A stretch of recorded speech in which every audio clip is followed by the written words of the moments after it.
অনেকেই বলে থাকেন যে আমার কোনো ধরনের লক্ষণ বা উপসর্গ নেই, আমি কেন আসলে তাহলে বিয়ের আগে স্বাস্থ্য পরীক্ষা করাবো? যদি আমরা হরমোন টেস্টের কথায় আসি, যে তার সেক্সুয়াল ফাংশনটা কীরকম, বা তার লিবিডো বা আর্জ বা ইচ্ছা শক্তিটা কীরকম, বা তার অন্যান্য ফাংশনগুলো কীরকম, তো একবার যদি সে দেখে নেয় জিনিসগুলো, তাহলে কিন্তু সে নিশ্চিত হতে পারবে, 1 নম্বর।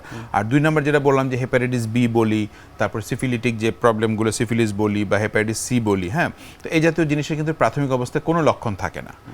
একটা হেপাটাইটিস সি যদি কারোর মধ্যে ঢুকে থাকে ব্লাডে, সেটা কিন্তু 10 থেকে 15 বছর পরে অনেক সময় এটা লক্ষণ তৈরি করে।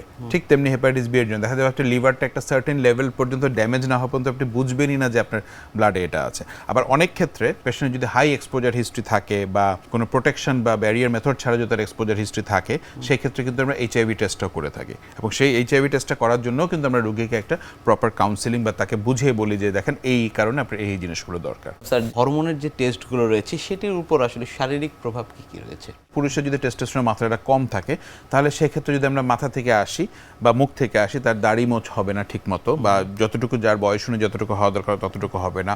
তার কণ্ঠস্বরটা কিন্তু চিকন হবে, ভারী হবে না পুরুষের যেরকম। তার বুকে, হাতে, পিঠে পশম তুলনামূলক কম থাকবে।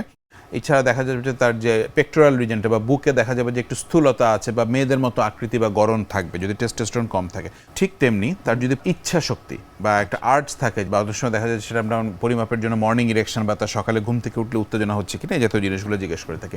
ঠিক তেমনি একই রকম অনেকটা সাইন সিনড্রোম থাকে যদি তার প্রোল্যাকটিন বেশি থাকে, হাইপার প্রোল্যাকটিনেমিয়া থাকে, সেক্ষেত্রে কিন্তু তার লোম কম থাকবে, কণ্ঠস্বরটা চিকন থাকবে, বা একটু মেয়ালি একটা শারীরিক গঠন তার থাকবে। হ্যাঁ, তো এই ধরনের ক্ষেত্রে প্রাথমিক অবস্থায় যে আমরা প্রোল্যাকটিনের যে ওষুধগুলো আছে, যেটা প্রোল্যাকটিন হরমোনটাকে কমায়, সেগুলো দিয়ে থাকি।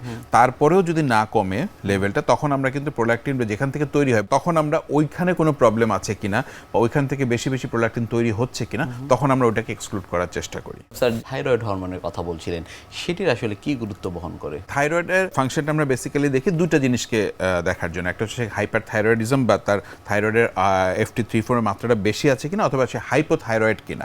তো ইউজুয়ালি দেখা যায় যে হাইপোথাইরয়েড বা থাইরয়েডের মাত্রাটা কম থাকলে সেই ধরনের পেশেন্টদের কিন্তু ওবেসিটি থাকে, এবং সাথে সাথে দেখা যাচ্ছে তার লিবিডো কম, মানে সেক্সুয়াল আর্জ বা ইচ্ছা শক্তিটা কম থাকে, এবং তার সেক্ষেত্রে কিন্তু আমরা হর হামেশাই কিন্তু পেশেন্টের ইরেকটাইল ডিসফাংশন পেয়ে থাকি, যে বিশেষ করে যারা হাইপোথাইরয়েডের পেশেন্ট।